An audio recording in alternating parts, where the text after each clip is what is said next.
Hey everyone, Sam Ovens here, and in today's video, I'm going to explain why you can't do the work and why you can't do the things that you really want to do. Like you might sit down at your computer at your desk and you're like, all right, today I'm going to get this thing done.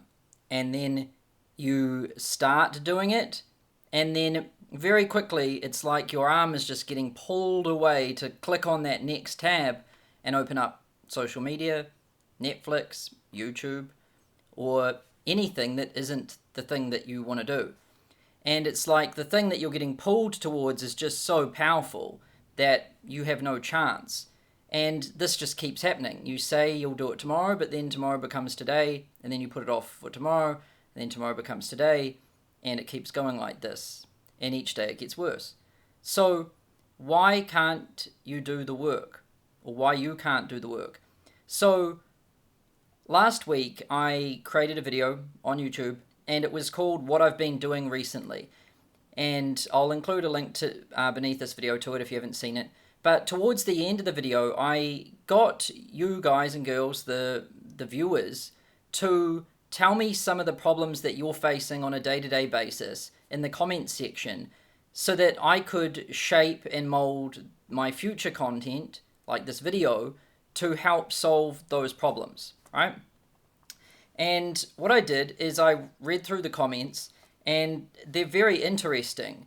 And what I did is I took some screenshots of really the common sentiment or the most common feelings or frustrations or problems that people have in the comment section. And I'll walk you through some of them. It's really quite interesting.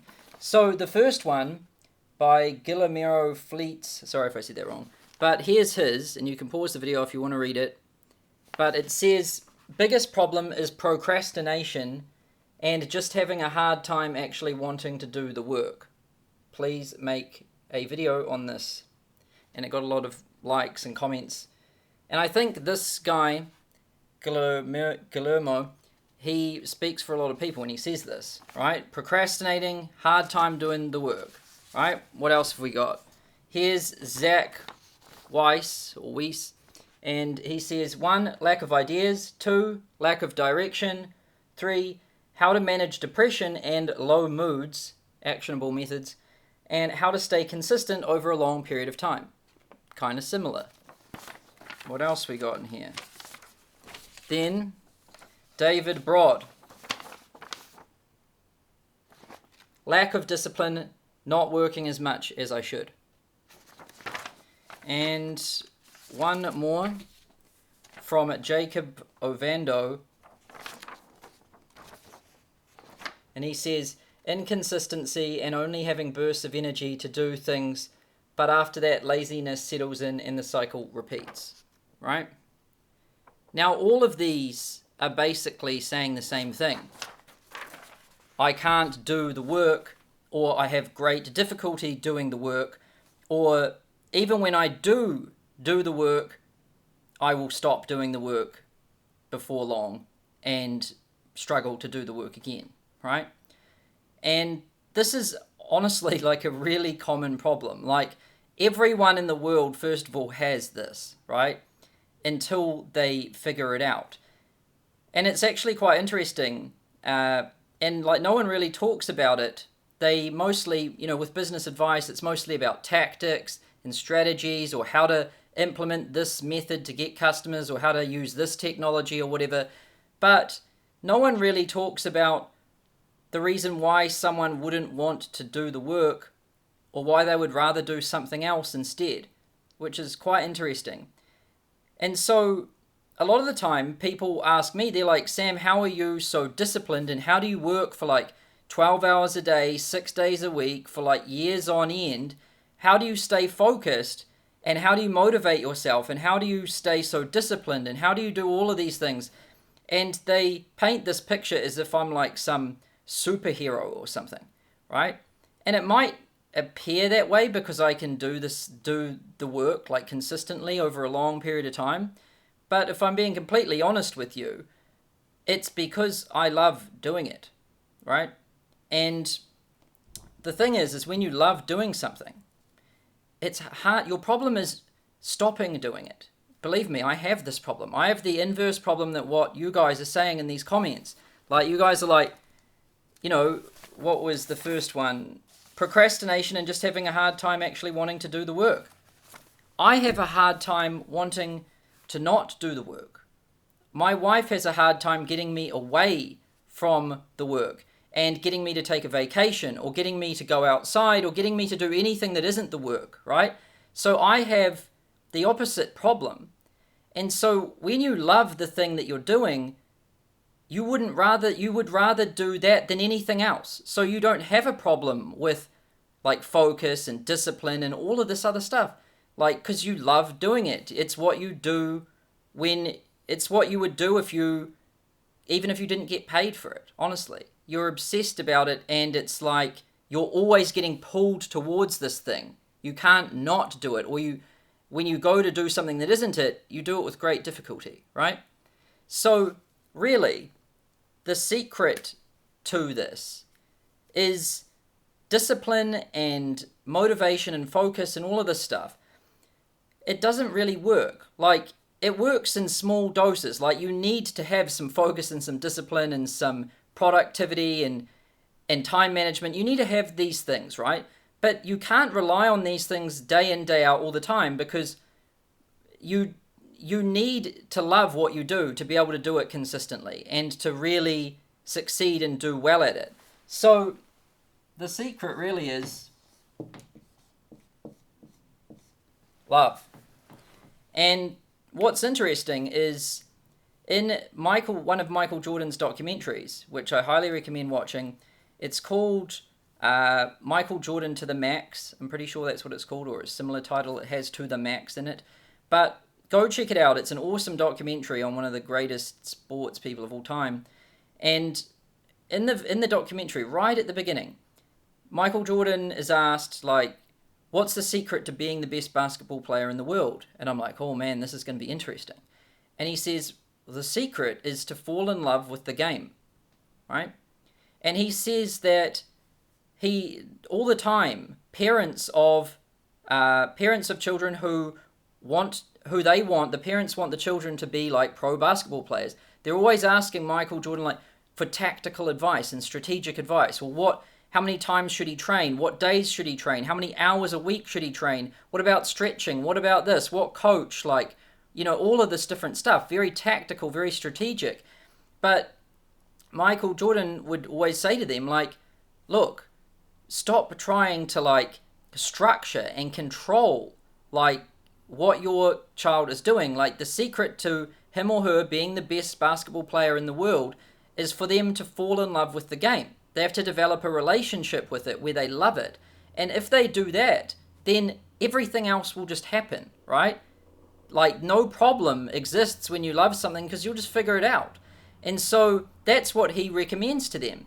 And one of the secrets to really, like, falling in love with the thing is not to put too many rules and structure and discipline around the thing, right? Because that's not what, like, love is like. And that's really the key to it. So it's all very well me saying, well, the secret is to, you know, to fall in love with what you're doing. Well, how do you do that? Or how do you find out what you actually love, right? Because I can tell you that everyone really enjoys something. And there's a secret way to really finding out what this thing is. And what you want to do is you want to look at your behavior and your patterns and things like this. This is a really great way to find out what you're obsessed about and interested in and curious about. And what you can do is just go to your YouTube search history or your YouTube watch history, right? Go there, and I'll write these things down, like 1, YouTube history. 2, look at your search history, or search/browser history. What sites have you been looking at, right? Look at your bookmarks that you have on your browser, right? The 4th one would be to think about your favorite movie, like your favorite movie of all time. So I'll just write favorite movie. Now, what's interesting about your favorite movie is and make sure that you pause this video now if you haven't already said what your favorite movie is, because I'm about to ruin it. Because you can't go back after I tell you this thing I'm about to say. It'll taint your ability to choose your favorite movie. So warning, pause it now. All right. So with your favorite movie, human beings choose their favorite movie because they see themselves as the main character, right? That is the reason why people have favorite movies. Ask anyone what their favorite movie is, and then look at the main character of that movie and look at the character traits of that character in that movie. And it will tell you more about somebody than they could probably tell you themselves, right? And then you'll start to draw all of these patterns over this whole person's life, about everything they've done that is kind of in relation to this movie, right? It's a very powerful way to understand yourself or understand somebody else. Now you want to look at, and now I'll put in brackets here, like main character. Then the fifth one is books you read.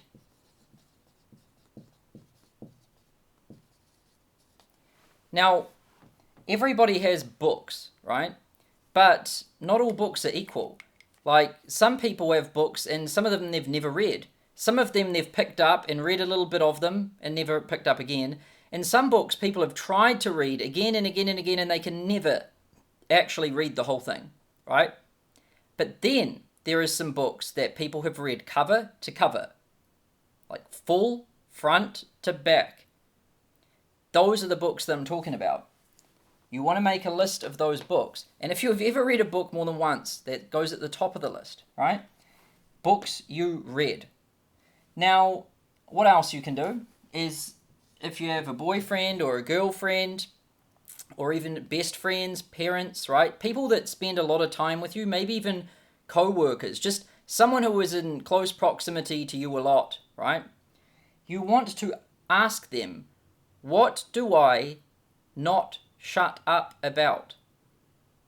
That's the question. So I'm going to write just BF/GF. What do I talk about? All right. And then number 7 would be bank statements. All right. Now, bank statements, you want to look at these, and then you want to look at where your money goes, right? So here we're looking at like where our attention goes. So our YouTube history is what videos are we watching and what sorts of things are we searching for, right? This is where our attention is going. And then browser history is attention. Bookmarks is attention and what things we think are important. And then favorite movie is like what character do we see ourselves as or similar to, right? This can teach us a lot about ourselves.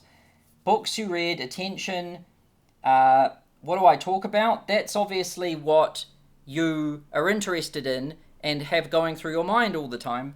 But then bank statements shows where your money flows, right? And money is kind of like attention, right? It's a resource. And we don't just put it into things that are meaningless to us. Typically, we spend money, like we spend attention, on things that we love or are interested in, right? And so, look at where the money flows. What sorts of things is your money being spent on?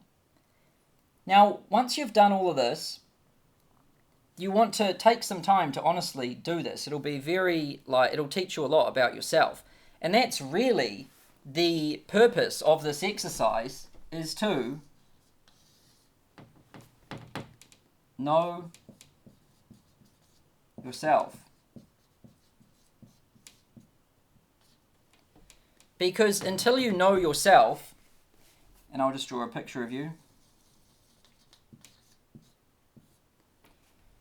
Sorry if that looks like a man for girls that are watching. I just don't know how to draw a stick figure any better than that. So just imagine that's a unisex stick figure. But you want to know yourself. And to do that, you need to go and look at these sorts of things. Because where your time, attention, energy, and your mind goes and your money goes, like, these are things that you love. And why it all kind of revolves around what you love is because of the way that our brain is structured, like the brain's architecture, right? And in the brain, there's different systems like in the brain, right? Like at the core of it, you have like your limbic system, right? And your limbic system is like the primal kind of brain that you have. And the limbic system really creates emotion, and it's also what creates survival instincts and these core kind of human primal desires and drivers that we have as humans.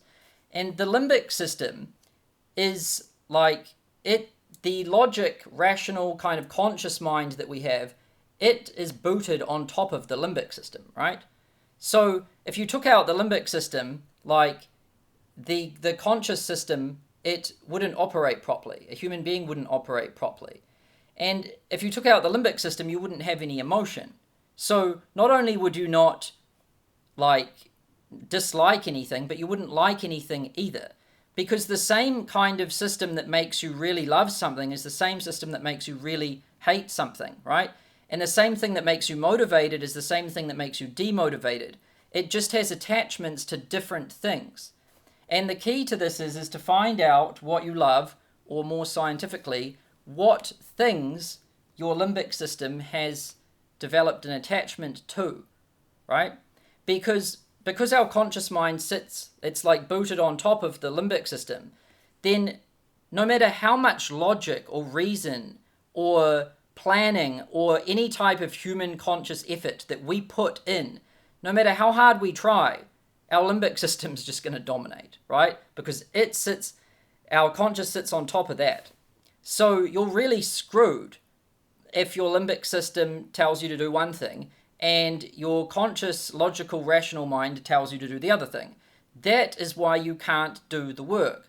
That is why when you sit down at your computer and try to do the work, there is just this massive pull. It's like there's this massive gravitational force just pulling you away. Your arm is just like moving and then clicks on a new tab, bam, you're out. And it's because of this love. And how do you find out what you love? This. And why do you do this? So that you can know yourself. Why do we want to know ourselves? Well, it's really, this is where it all begins. You know, a business is kind of like, or anything in life, not even business, it's kind of like growing a plant, right?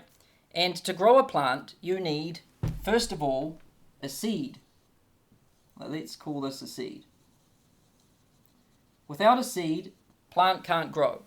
And the seed of your business and whatever it is that you're going to do in life is really your passion, or the thing that you're in love with. Michael Jordan loved basketball. Everything about it. That is why he was the best in the world. And people that love what they do extremely well at it.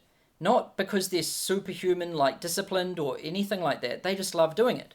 And so that, I think, is something that a lot of people get wrong about me when they think, like, why do I work so hard? Like, don't I already have enough money or something? Or when is enough enough? Like, I hear these sorts of things people say.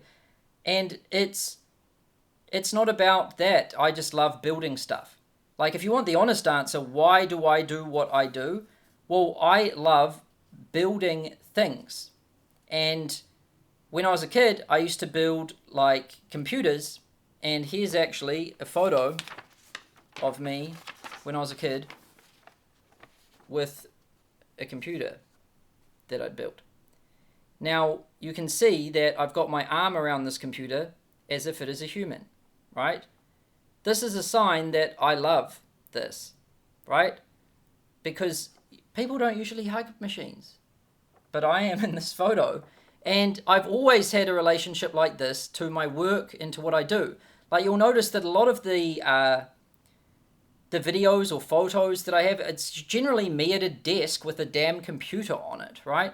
Like, I have the desk. I'm always proud of my desk. I love my desk. I love sitting there and working there. That's my space. And I always love my machine, my computer, right? And I have different desks over the years. They're generally in different locations and different computers.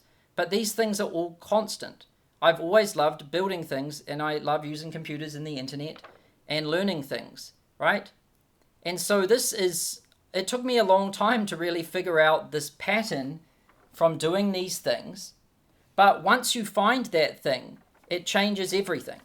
Like, that is when you'll make the massive exponential jumps in life and in business, is really when you find that thing. You know, there's two like most important moments of your life. One, when you're born, and two, when you find your purpose or your thing, right? Which is what you love. And once you do that, life gets a whole lot better. And the reason why you're doing it isn't to make money. It isn't to do any of those things. It's because you love doing it and you're having a ton of fun while you're doing it. Like, I honestly would prefer to play around with numbers and spreadsheets and algorithms and metrics and try different experiments and build different things. I'd much rather do that than than travel around the world any day of the week, or go to a theme park, or do anything, or go to some concert, go to Coachella. Fuck, I'd rather be sitting at my computer looking at some numbers, honestly, right? That is why I have been able to do well at what I do, because I love doing it. I love building things. And then that really is the seed that grows into, the plant. Or the tree, whatever you want to call it, right? But if you don't have a good seed, then the plant will never grow. But it's not just about having a seed, right? You need to know the seed. It is the most important thing, because without it, nothing can happen. And I see a lot of people all the time, they don't seek to understand themselves. They don't try to understand what they love. They mostly get into business, or they want to start a business because they want a byproduct of the business. Like, they want money. And why do they want money? So that they can buy something, right? And so that can make things complicated, because then you don't like what you're doing. You just like the result, right? And that can get difficult, because you're never going to enjoy doing it, which means you're not going to be able to do it very well, which means you're not going to be able to get the result either, right? The secret to it really is to love the doing of it so much that the result just happens. And the people who love what they do, they get the biggest results out of anybody, not because they're trying to get them, but because they love doing the work, because it's the work that creates the result. So the people that love the work always get the best result. The people that love the result, they can never really get it, because it requires work to get it, right? And so you need to understand yourself, and this can take some time. Like, you want to first of all make an active effort to do this and start writing it down. Start having like a Google Doc of you. Like, you can title it, "Who am I?" ? And then you can start to like build a file of this thing, right? There's some other things that will help you with this. One of them is the Myers-Briggs test. I'll put a link to it beneath this video. It is a free psychometric test that you can do, and it will tell you like what your personality type is, right?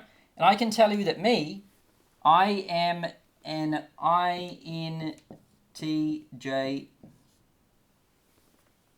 that likes building things. And INTJ means I'm introverted, intuitive, thinking, and judgment.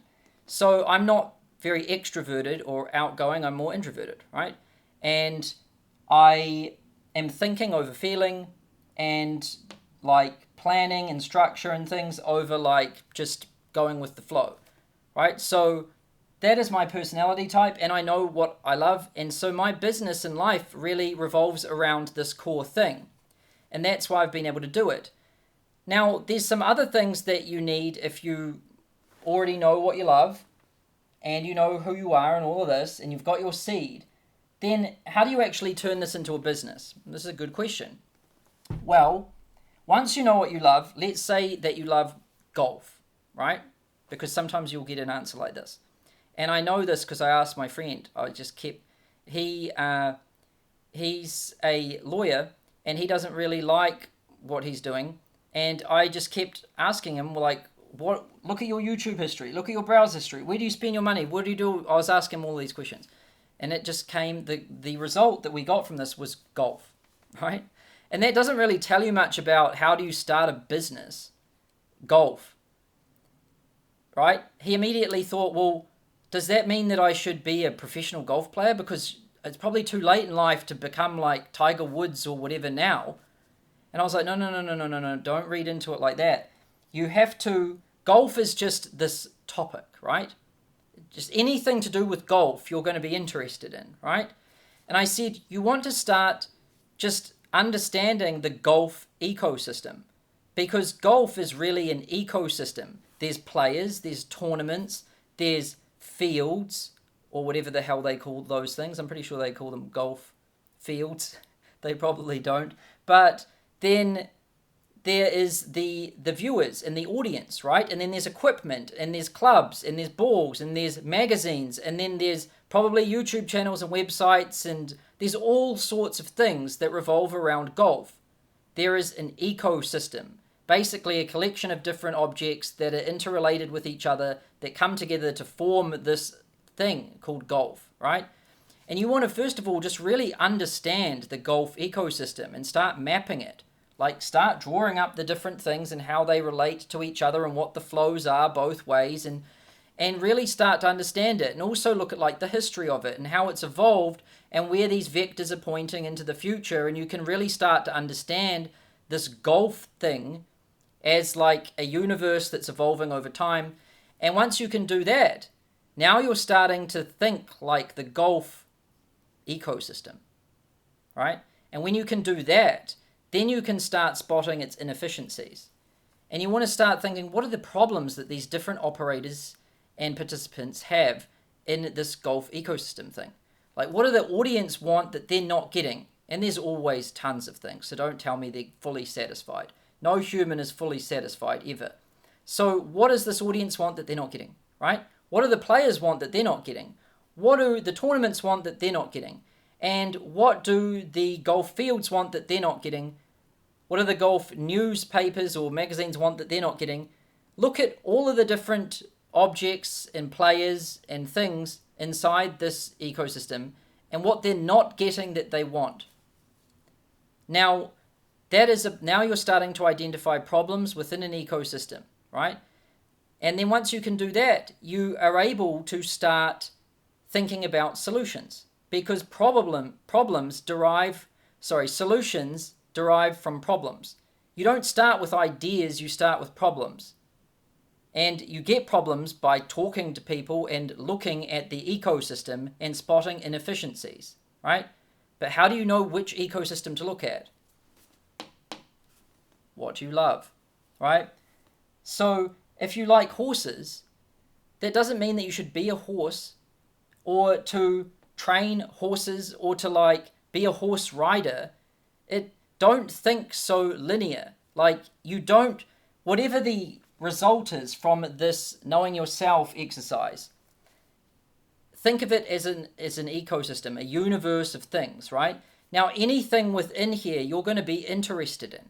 So when you do research or when you talk to the people, you're going to enjoy it because it's about golf or it's about horses or it's about whatever, right? Now with me, I like computers, I like the internet, and I also like learning things, right? When I was a kid, I used to read like Encarta on my computer. And then when the internet came, like, I used to love going around and trying to find different websites. And then when Google came, that's really when my brain exploded. And I was able to just learn whatever I wanted all the time. And that's where it really began. And then that turned into like me showing other people how to do this thing, because and the reason why I knew how to do this thing was because I had an obsessive interest in it, right? And the reason I had that obsessive interest is because I loved doing it, not because I sat down and was like, all right, I'm going to spend, 5 years of my life, 12 hours a day, 6 days a week, learning and obsessing about something I really don't like doing. That is impossible to do, right? Even if you're at gunpoint, you probably couldn't pull that one off. So I think the answer to, circling back around, the answer to this question, biggest problem is procrastination and just having a hard time actually wanting to do the work. It's because you're probably trying to do something that you don't want to do. You probably don't love it. And the thing that's probably distracting you from the thing that you're trying to do is probably the thing that you love, right? And this is really where it all begins. It's the seed. And if you don't know yourself, here's how you can start. You always want to be observant of this. Knowing yourself isn't a query that you can ask yourself, you consciously. You can't go, conscious, tell me who I am and what I like and what I love. Doesn't return anything, because that library of information is in the limbic system, and the conscious can't access the limbic system. These two systems do not have a conduit between them that passes information, right? So you're trying to query a library that is offline, right? So how do we query this library that's offline with like an airlock between it, right? You really need to look at your behavior, because that is where behavior over time, behavior patterns over time, right? That's the key to your limbic system and the key to finding out who you are and what you love, because your limbic system will control what you do, absolutely. But your conscious can't access it, so it can only be done this way. And once you find this, honestly, your whole world will change. And nothing will ever be the same again. And your life will be a whole lot better. So, that's it for this video. Hopefully this helps a lot of you. And if you asked a question or you stated a problem that wasn't this one, well, I'm going to keep making more videos. I looked at all of the different comments and problems people are facing, and I can't solve them all in one, or attempt to solve them all in one single video. So don't worry, I will have heard you, and I would have looked at your problem and your suggestions. And over the next few videos, and maybe videos for the rest of the year, we're going to be covering a lot of these topics that you guys and girls are facing. So that's it for this video. If you liked it, click that like button. And if you want more videos like this, then subscribe. Click that subscribe button. And then let me know what you thought of this in the comments section below. Tell me whether you liked it, and tell me if you want more videos like this, or if you've got other suggestions that you want, put them in those comments, because as you can see, I read them. Sometimes I print them. Sometimes I even hold them up in a video. And then sometimes I make videos about them. So they matter. So thanks for watching. See you in the next one soon.